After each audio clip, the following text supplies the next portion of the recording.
Hi guys, it's Bryony. Welcome back to my channel. So today I'm going to be talking about the data analysis training that I did earlier this year in sort of May to August time. Since I mentioned that I was doing this training on my YouTube channel, I've had many questions about the course and how it was, and a lot of people really interested to know more about it and considering doing it themselves. So I decided to give it its own video to talk a little bit about how I found the course, how I qualified for it, how long it was and how I actually found the course itself to do, and then also what some of the content that we covered was. So starting off then with how I actually found the course. So I did my course with a company called Cambridge Spark, and the way that I found it was I actually got an Instagram advertisement pop up for me, and it was in May earlier this year, and it just happened to be around a time where I was trying to decide like what direction I wanted to go in with building a new career. I knew even before I got pregnant with Oren that ultimately I wanted to find a new direction and build a new career for my life, because I've been working on running my business for the last 10 years and that was coming to a close, and obviously I've run YouTube alongside that, and then I fostered for a few years as well, but I ultimately knew that none of those things were going to be long-term plans for me. So I have been doing content creation and some like sponsorship and some freelance work on the side kind of while I've had Oren and he's been young, but I always knew I wanted to go off and start a new career, but I just didn't know what it was exactly I wanted to do. And so when this advert popped up, I was like, oh, actually that does sound interesting, and I know that kind of tech and AI are kind of really big spaces right now, and this could be a really good way to kind of pivot my career, so let me take a little bit of a deeper look into what this actually entails. And the more I read about what we'd be doing on the course and the kind of skills we'd be gaining, the more I was thinking, do you know what, actually this sounds really interesting and like something that I would quite enjoy doing, because whilst I haven't had a job as a data analyst or working in a sort of data management or any kind of data role before, I have had a voluntary role doing this. While I was a foster carer, there was something called a fostering association, which is basically just a smaller group of foster carers that represent the foster carers in a particular area, and they speak to like the management levels within the fostering service about some of the issues that foster carers are bringing to them. And it was an elected board, so you had to be elected by the members, which were the foster carers, in order to sit on this board. And I was elected onto it as basically the data analyst and communications officer.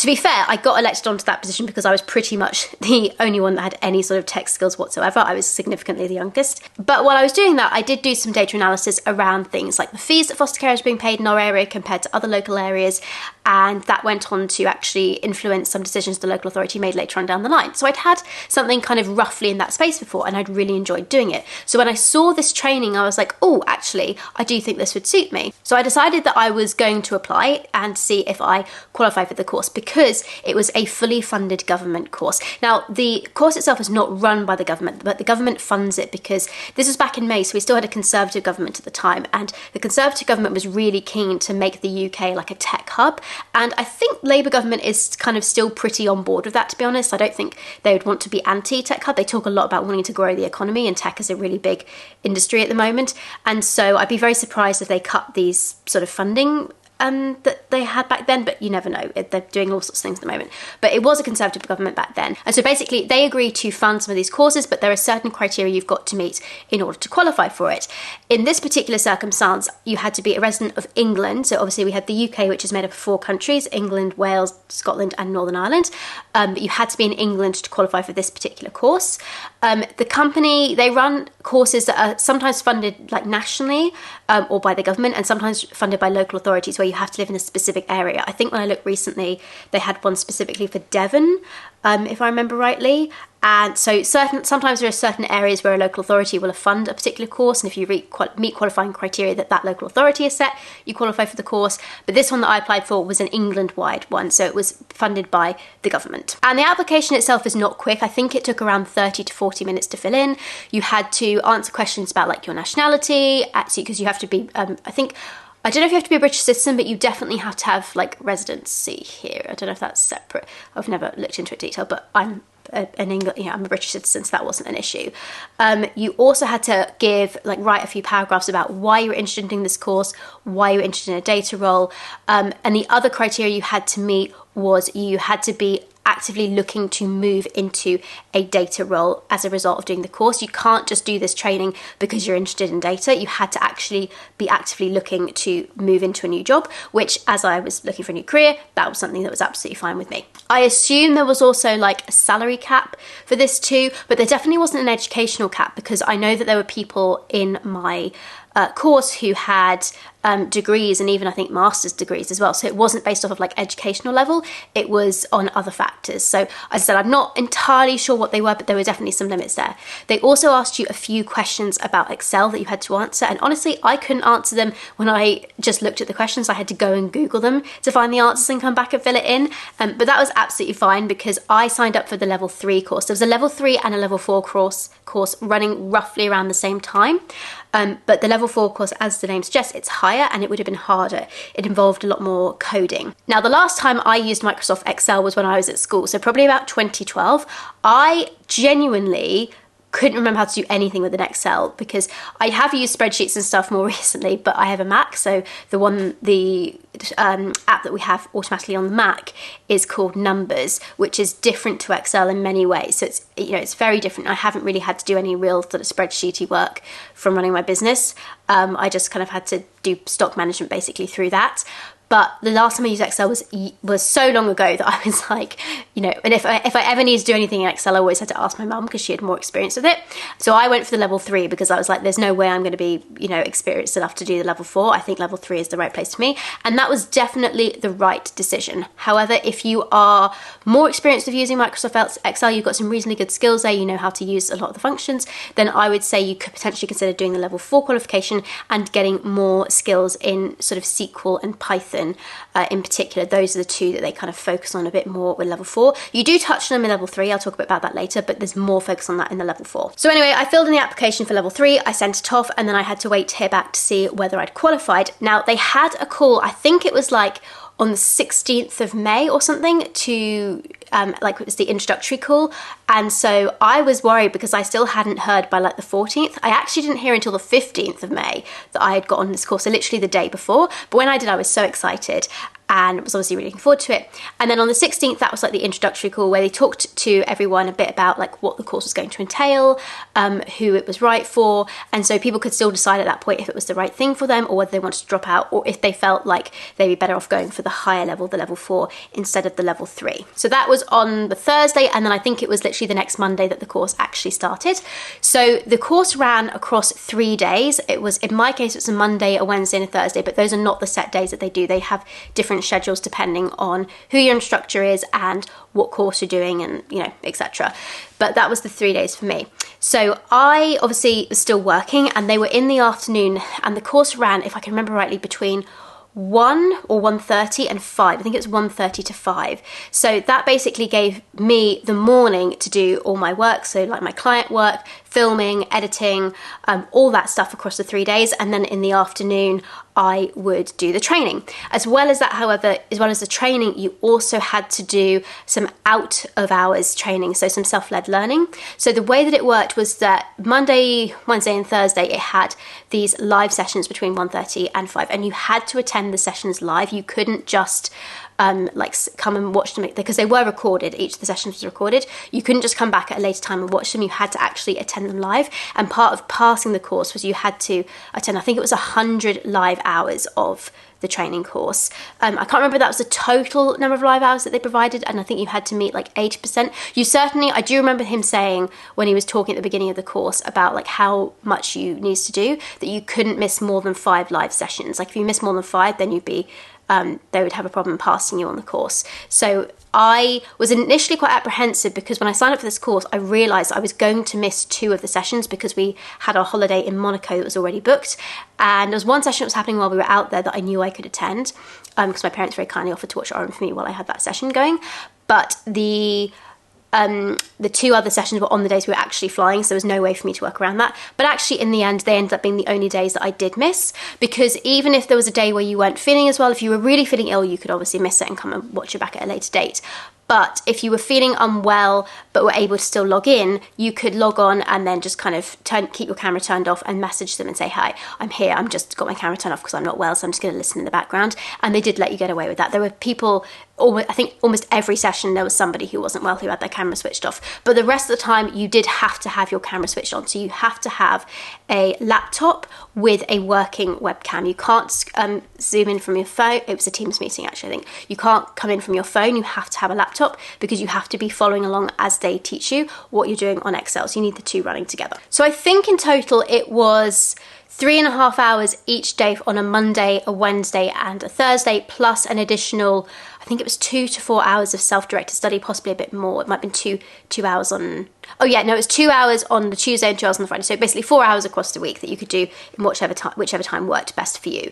But in total, that's how much you had to do each week. And so I knew it would be a bit of a juggle with doing that and my work at the same time, but it was also something I thought was really worth doing. And I knew it was only going to be for a short period of time. So it should be doable. And it was definitely manageable. Did have to work in the evening quite a few times, but that was absolutely fine. So in terms of what was actually covered throughout the course, and it was about a 10-week course, 10 or 11 weeks course from what I can remember.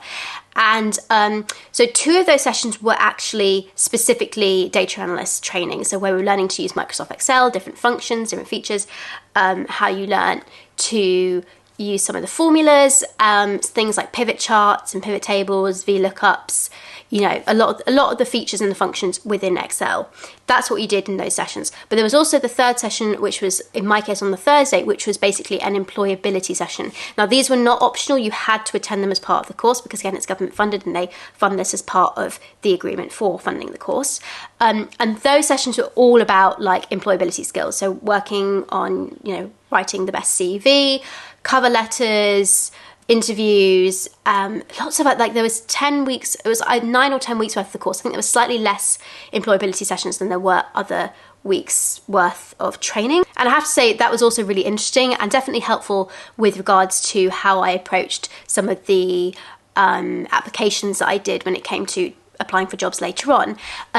But yeah, that's another part of the course to be aware of, is you have to do this employability training as well as the course and you can't opt out of it. So for the days that we were actually working specifically on the training, the vast majority of the training is on Microsoft Excel. So it's about, as I said before, like the formulas, the functions, the different features you can use on there, creating visualizations, dashboards in Excel, that sort of thing. There was, however, training on a few other areas too, in particular using something called Power BI. So this is basically like a visualization tool that we can use, and the Mac equivalent is called Tableau. Now I have a Mac, so when the trainer was doing this particular training, he actually said you had to sign on to those trainings to record that you just turned up live, but he then said for those of you who are on Macs, you probably want to log off of this and go and do the self-directed Mac Tableau training. That was one of the downsides I found with it, because the Tableau training is not interactive. Like, we didn't have a live trainer for that. There was a section on the online training platform that they put you on when you sign up for this course where you could learn about it. And I managed to watch all the introduction videos and I figured out how to do it, and it was really useful, and I do feel quite confident, much more confident using Tableau now. I'd never used it before, so I can now use it to a reasonable level. And I think there are quite a few similarities between how Tableau and Power BI works, although I will say, although I had to sign off those classes to go and do the Tableau training, because it would have been quite boring to stay on them if you didn't have a PC to do it with, because they go very slowly, making sure everyone's at the same point and going through all the different steps. So you really do want to kind of do the one that you've actually got. If you have the option to do Power BI with a non-Mac, even if it's just for those 2 weeks, I would recommend you do that rather than the Tableau training, because you can do the Tableau training anytime if you want to as well. And then they also briefly cover Python and SQL. Now these are two different, Python is coding and SQL is a query language, but basically they're two tools that are often used by data analysts to basically pull in data and filter and sort data in different ways. So we did some training around that, but it was literally just like skimming the top. It was not an in-depth training at all. I think we had 2 sessions for each, 2 sessions for Python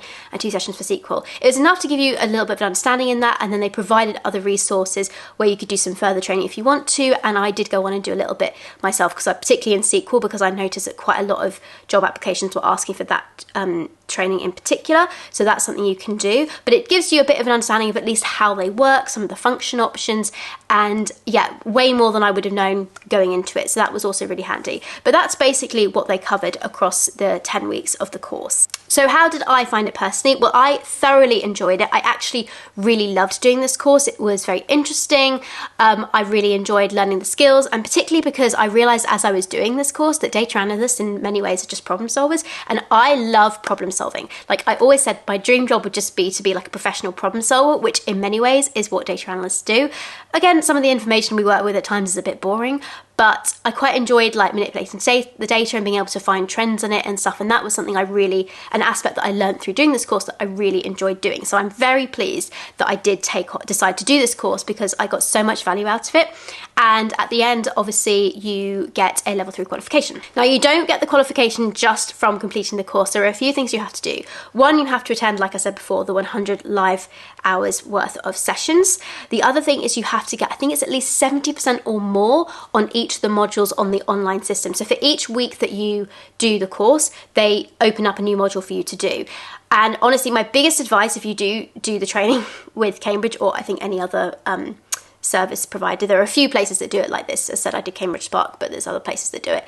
And I don't know how they do it, but with Cambridge Spark, you get like each week these modules that came up. My biggest advice is do the modules the week that you are doing them, because I didn't finish them at the same time. I did like some of the stuff and then I left it for later. And what that meant is that by the time I got to the end of the course, I realized I actually needed to finish these modules. And so I had to go back through each one, but some of them we hadn't done for weeks. And so I was like trying to remember what some of the questions they were asking and the quizzes involved, because there was the self-directed learning, there were the live sessions you had to tick off, and then there were also some quizzes you had to do, like to test your knowledge on what you'd learnt. So definitely do them as the weeks go by, would be my biggest tip. I also thought you had to get 100% on every single module to pass, so I actually went and did that, but I think looking back now, you actually only need to get 70% in each of the quizzes. So yeah, but I did manage to get 100% eventually on all of them.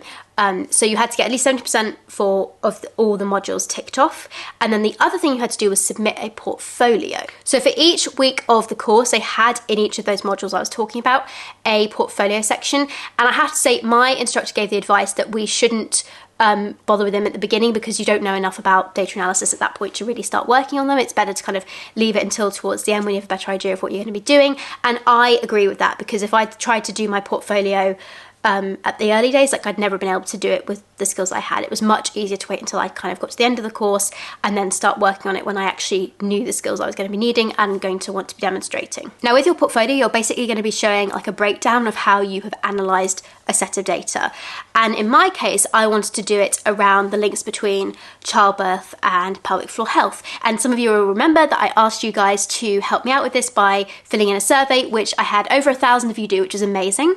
And I have actually linked in the description box down below a link to the Tableau dashboard or story, that I made on this. So if you want to go and have a look at those results, some of the results from that, and interact with them a bit, then you can click on that. That's not actually my full portfolio. I did the Tableau that Tableau story as a way to kind of demonstrate my Tableau skills with data, but my actual portfolio is like a PowerPoint presentation which has like 17 slides, and honestly a lot of it is just showing like a breakdown of the individual like functions and formulas that I use to analyze the data. So if you're not into data analytics, it's going to be very boring. But if you just want to know about the results of the survey, then that link down below is something that you might find interesting. You can go on there, you can click on, like there's different slides that you can go through to basically look at like the comparisons between like different types of incontinence people had, and you can change the settings based off if they had C-sections or vaginal birth or a mix of both in some of the, I'm pointing this way because on the dashboard, actually from the way you're looking at it, I think it's on the right, which is this side, there's some options that you can basically filter by to kind of change the data, so you can have a play around with it if you're interested in doing that.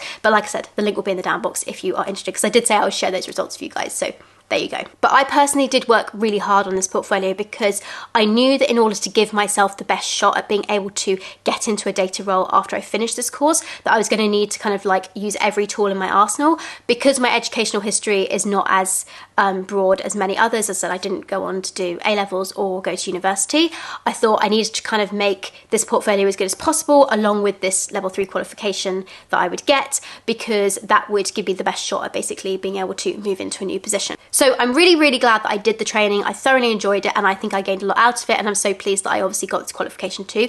But it's really important to note that this is not going to be enough for you to just like walk into a data analyst role. And they're very clear with you about this when you start the course. In that first like introductory call, they're very clear that this is enough skills to get you a very junior role as a data analyst.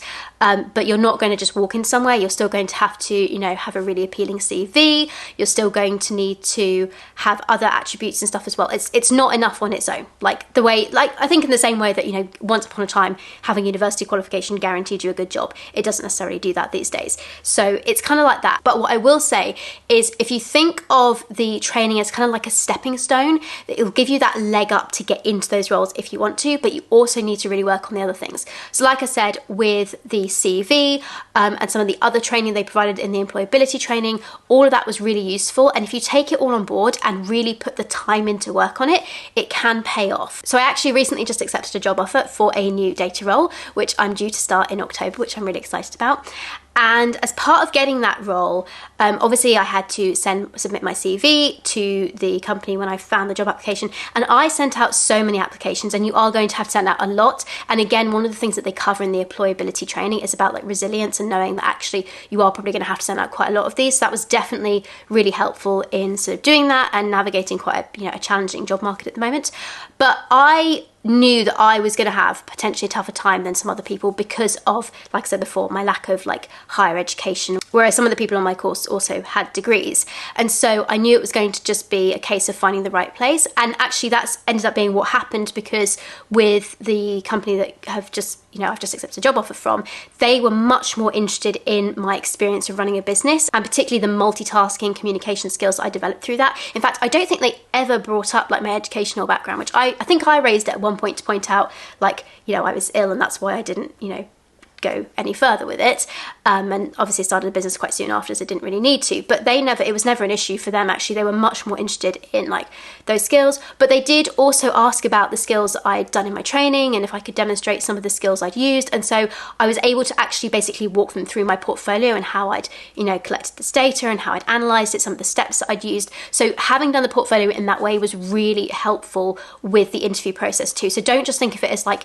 a step you've got to do to tick off actually getting your certificate. Think of it as how you can also use those skills to demonstrate to a potential future employer in an interview how you would use certain functions, because that definitely was helpful to me. So the course itself would not have been enough for me to get this job, but a combination of the course, the portfolio that I did, so I was able to demonstrate the skills that I had and being able to kind of walk through them, and along with like my background in working in business and some other areas too, like I talked about the fostering association stuff I did, and I've done some other bits too as well, which were also relevant for me to mention when they were actually interviewing me and asking certain questions about different areas. All of that came together to give me this opportunity.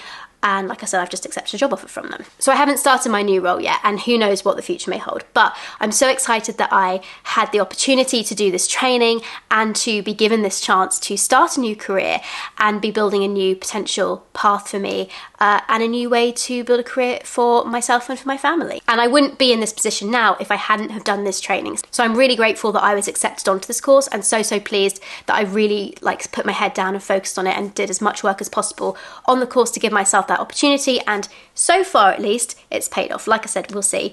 It's very early days and I haven't started yet, but I would never even be here if I hadn't done that training. Now, unfortunately, as I make this video, I don't believe that Cambridge Spark actually have any upcoming level 3 or level 4 training events available to UK or other England nationals. I think they've only got a couple for specific areas. So as I said before, I think Devon is one of them. So maybe take a look if you're interested in that, or maybe keep checking back. But there are other companies that offer similar things, and the government funds multiple different programs. So one really useful resource you can actually check out is the Government Careers Advice website, which I can't remember the name of now, but I will try if I can remember to link it in the description box below. So you can check that out, and you can usually find if there are any useful courses on there that you might want to consider applying for. The other thing to bear in mind is, like I said, they are really clear with you at the beginning that this is not just going to be a qualification that's going to help you walk into a job. You are still going to have to put the work in. And one thing to be aware of is you might be able to go from this course into a sort of apprenticeship level, so like an apprenticeship, a junior analyst apprentice, or a lower sort of data entry role or something like that. You're definitely going to have the skills from this to go into a data entry role, that's for sure. But you might not be able to go straight into a data analyst role. You might have to go through the apprenticeship side of things first in order to make your way up that. So just to be aware that, as they will make very clear at the beginning of the training, it's basically giving you a leg up, but you still have to do the rest of the work, and it's not just going to it's not going to be like a flying carpet that delivers you to this place. You're going to have to actually climb the stairs yourself, using this as a boost basically. But if you put in the work and you do all the things that they say and you really keep persisting, I do believe you will get something out of it. And so far it's worked for me. So hopefully if you also are really keen to go into this industry and you also find a course that's right for you and you engage with it, then you also will have the same sort of opportunities. So I really hope that answered any questions you had about the course. Like I said before, if you want to see the results of the survey, which you guys very kindly helped me out with, the link will be down below for the Tableau story. Like I said, it's not my full portfolio, but it is the bit that I think is kind of most user friendly. So if you want to kind of see some of the results and some of the info from that survey that I did, then feel free to check out that link. Once again, thank you so much for watching, guys, and a big thank you as always to my Precious Stars Superstar members for that bit of extra support you give me each month. Thank you so much. Mwah, it means the world. And I will see you guys next week. Bye everyone. I hope you're having a great day wherever you are in the world.